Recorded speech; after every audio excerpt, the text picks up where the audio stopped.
guys, my name is Tristan, and on this week's episode, you're going to watch my dad and I go after the legendary split G2 buck.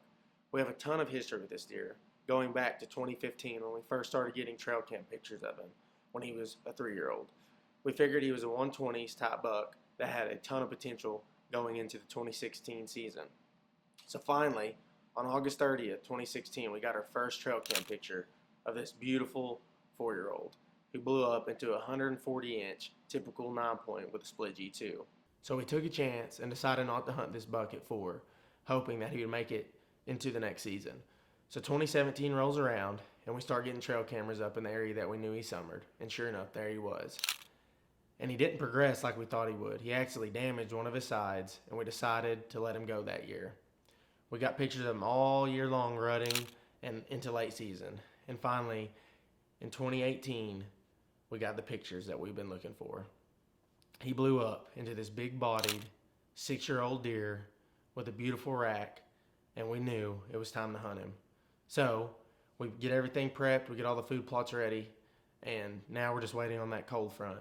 And on the 3rd week of October, we finally get the cold front we needed, and Dad and I slip into the stand to see if we can't end the quest for the split G2 buck.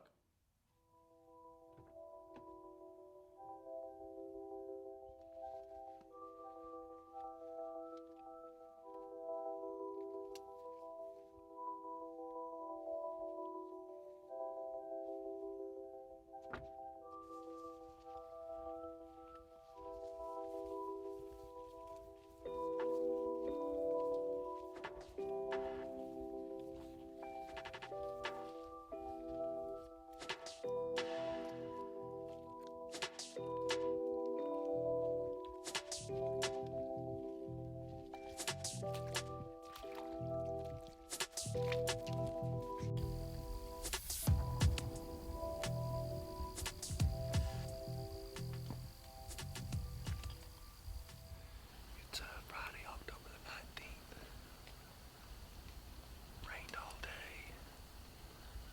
Little cold front came in, cooled it off. Bucks have been in here feeding on the acorns, making rubs. There's been a couple of new bucks show up. Buck we had walk under our tree the other night, he's still in here. We're gonna see if we can get on him.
Well, we had the opportunity that we wanted, and we just couldn't capitalize. And that's just part of bow hunting. You practice year-round for that moment, and then sometimes you just miss. As a bow hunter, you want to make the most ethical shot you can. But Nothing will prepare you for the adrenaline when a big buck comes in on you. So the rest of the 2018 season, we never had another encounter with the split G2 buck. He was all over our trail cameras, and we kept up with him all year, but we just never could get on him again. And that's just part of it. Sometimes you only get one chance at those big bucks. So going into the 2019 season, we actually found his left side on a fence row by a wheat field that we've been hunting. So it's really cool to find this. But we put the trail cameras up where we've had him the last few years, where he always summers. We ended up planting a soybean field to just entice him to stay in there a little bit more, and later, hopefully into October. Well, trail cams start rolling in, carb pulls, and there he is. Blew up into a beautiful mainframe 8 with both G2s split and just a tank of a body. So we're hunting a 7-year-old buck that knows that he's going to be hunted, and so we knew we had to do everything we could to slip in there and probably only have one opportunity at him to get him killed. So come October 1st, the wind wasn't right, the weather wasn't right, it was hot, and we knew we would end up probably just being more of an intrusion than actually being able to get him shot. So we waited, and October 2nd, we had a little bit of a cool front and the wind switched. And that's when we knew it was time for Dad and I to get in the stand and hopefully end the chapter on this beautiful deer. Guys, October 2nd, we're going after a big buck that we have a lot of history with. Dad missed him last year, shot right over him, and then so we just kind of quit hunting him. We figured we'd give him a second chance, and he's a nice big old buck, but we're excited. First hunt of the year.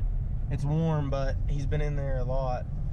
He was in there this morning from 7 to 7:50, and then last night he was in there about 10 minutes till dark. So if he does the same thing, should be a dead buck. So we're excited and ready to go.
Big buck down, baby. That's all that matters. We got him shot. Yes, sir. 3 other bucks came in. He came in on the same path they did. 5-10 minutes later, he was on pins and needles. stood there. I've been on an adrenaline rush for 10 minutes. He stopped there, and stood for, 5 minutes at a It stand? felt like it, yeah. Seemed like it. Mm-hmm. Then he finally walked in perfect, and I got him.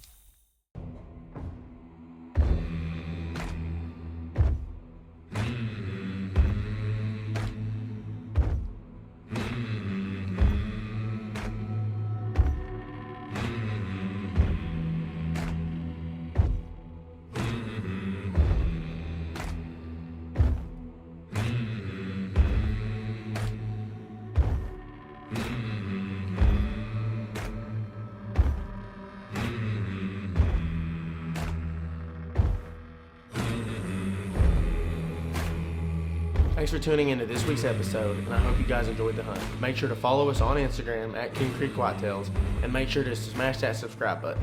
We appreciate you guys, and there are many more videos to come.